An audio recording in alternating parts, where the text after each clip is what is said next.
Hey everyone, Chloe here, and welcome back to my feminine channel. And if you are new here, ladies and lurkers, welcome. So I wanted to follow up on my roster dating video to talk about and to educate women on the good, the bad, and the ugly when it comes to online dating, because I get a lot of questions and I get a lot of frustrating complaints from women about their online dating experiences. And I get a lot of requests from women on how to become more successful with online dating, particularly because online dating has now become the most common way that online singles connect, especially with the onslaught of this pandemic. So, this video is about revealing the games and the schemes and the lies and delivering a little bit of bitter honesty about the quality of today's dating pool when it comes to free app dating, specifically if your goal is to be hypergamous and or to meet men who have a provider mindset. But starting with the good, online dating is great for seeing who and what is available in the dating marketplace and is a great tool of exposure for a variety of cultures and races and personalities. And online dating is also great for beginners who don't have much dating experience, who want to increase their options compared to what they can find in their everyday lives.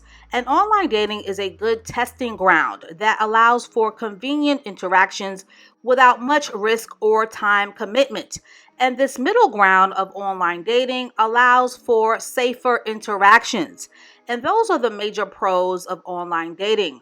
But the heart and soul of this video is about the often undiscussed hidden side of online dating and is about the common frustrations that women will often experience, especially when they lack strategy. And I will be giving out a few feminine pointers and some feminine game towards the end of this video on how to avoid the common mistakes that women make when it comes to presenting themselves online. So here are 13 strategic mindset ideas that are a combination of what to expect, how to handle it, and on how to better improve your online dating prospects. Number one, and this is the ugly, low value men love online dating. Ladies, with online dating, you will meet a lot of dusties, a lot of jokers, a lot of busters, and men who are in their feminine, and men with 50-50 mindsets, men who cannot afford to date, and coffee date ninjas. These are men who are basically going to go around the corner and up the block to not spend on you. So you will need to see online dating for what it is: a wild, wild west marketplace filled with many broke and bored and narcissistic and attention-seeking men. So the odds when it comes to online dating are usually two decent men for every 100 to 150 men. Number two, when dating apps are free 99, they will be usually filled with bottom shelf men who usually have accomplished nothing and who have nothing to lose. Ladies, a bargain hunter will always look for bargains, and that includes bargain women. Stop being offended that a potential suitor on a free 99 app wants to hook up, wants to go out for coffee, wants to split the cost of a date, wants to go for a walk in the park, or even ghost you, as low value men who don't or who cannot afford to date are a dime a dozen. Throw those men back into the Kevin Samuels pond. Leave them on read and do not be a bargain, which is why you are subscribed to this channel. Number three, with the super rare exception, high value men will not usually be found on Tinder, Hinge, or whatever popular free dating app that would embarrass his colleagues if they would find him on there. High value men are usually working professionals, men with their own companies, their own brands, and cannot risk their reputations by dating in an overly crowded and often immature marketplace. Number four, when you are a high value woman, act like one. This means dropping the expectation or the magical thinking that you're going to meet a one and done high value man at the Tinder swap meet or the Hinge flea market where dusty men are abundant. When you are looking to high value date, a potential suitor at minimum should be offering to take you out to dinner, not coffee, but dinner. Ladies, your fear of being perceived as high maintenance is exactly what an opportunistic Dusty will take advantage of. So stop lowballing yourself. Number 5, an important word about coffee dates, especially for those of you who are lurking and ear hustling. Coffee dates are a very low effort and a very low financial investment on a man's part. So why put yourself in a position where you are spending on your outfit, your makeup, your hair, your shoe game, and overall looking feminine to impress, all for a man to spend less than $6 on a date? Ladies, coffee dates are for established connections and established relationships and should not be a first date experience, especially when you know that you are the prize. A man's spending and courting is what will set the standard of expectations when dating. Number 6. So you heard that so and so met her husband on this app, or that your cousin easily found her boo on this dating app, but at what cost is the question. The lower a woman's standards, the easier it will be for her to meet men who are only trying to Netflix and chill at her place. Just because you know a chick that met her husband on a free dating app does not mean that he is courting, spending, investing, or flattering. In many of these cases, the women are practicing role reversal and have settled. Number 7, have your feminine standards in place. If having dinner is your standard, then stick to it and do not allow a man to talk you out of it. Number 8, and I've said this on my channel many times, but it is worth repeating. Feminine women do not chase men. I repeat, feminine women do not chase men. So if he wants you to call him first, or if he is waiting for you to make the first move, he is a passive man and in his feminine. And ladies, these are the kinds of men who will never be providers or protectors because they are looking for surrogates for their lack of masculinity. Number 9, and this is a very important one.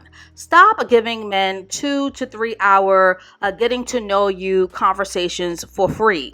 When having conversations with men on the phone, do not talk with them no more than 10 minutes. And in that 10-minute frame, that man should be asking about your availability to see you in person. Giving a man too much of your time, too much of your face time will destroy mystery and will destroy any potential for him to long for you. And when it comes to attraction with men, ladies, creating longing in men will go a long way. Number 10, do the math.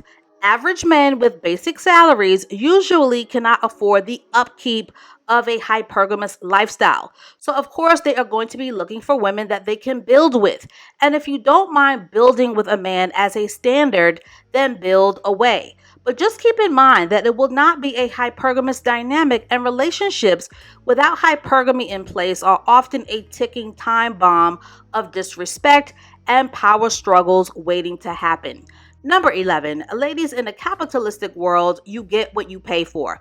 When I was in my early 20s, I used to go to free summer concerts in New York until I realized that I couldn't take the crowds, the lack of seating, the standing up for 4 hours or more, and the drag of too many opening acts and too many sponsors to thank. Ladies, free will often come at the price of taxing your energy. And that is what poor men do. They tax your energy. Number 12, if you want improved online results, start investing in paid apps like Match or Luxy or The League. People who are of higher caliber do not go the cheap route. They invest in spaces that are not crowded and places that are more exclusive or elevated. Paid apps usually have a better pool of men, mature men, men who are ready for something serious, men who are financially capable of paying for more than 3 dates without discomfort or breaking out into a rash. And no, these men are not online bashing women for entertainment. And number 13, keep in mind that on free apps that you are competing with basicas, pick-me's, dust bunnies, bill with him chicks, and masculinas, all women who will always be more than willing to do anything to get a man's attention and who will accept a man's low value effort. These women do not mind coffee dates, splitting the check, building with men, or putting out for men that they barely know. And now here is some feminine game on how to have a better fishing hook in the online dating pond. Number 1, presentation is everything. With online dating, make sure that your pictures are stunning. good lighting, flattering outfit that showcases your feminine figure, hair, makeup all the way together, poorly lit photos, and thirst trapping, and women who tend to overdo it with Facetune and 1001 filters tend to attract low value men. Number two, elevate your bio profile to weed out the dusties. Take a second to make sure that your bio description is one that indicates that you're the type of woman a man with options would want by his side. Mention your elevated feminine passions, your hobbies like yoga, the arts, fine dining, travel. You want to basically think of yourself as a storyteller and make your profile tell the story of a happy princess who is enjoying her life to the fullest while looking for her prince. And lastly, you might want to consider going older. For those of you who keep attracting men who do not want to spend, men over 40 will not usually ask a woman out for a coffee date because they are generally more established. So that is all that I have to say on this for now. Online dating will always come with the good, the bad, and the ugly. But if you do your feminine homework, the experience could be well more than worth it. And as always, I look forward to reading your amazing comments and about your online dating experiences below. And stay tuned for more feminine game videos to come. And I will catch up with you ladies and lurkers in the next one.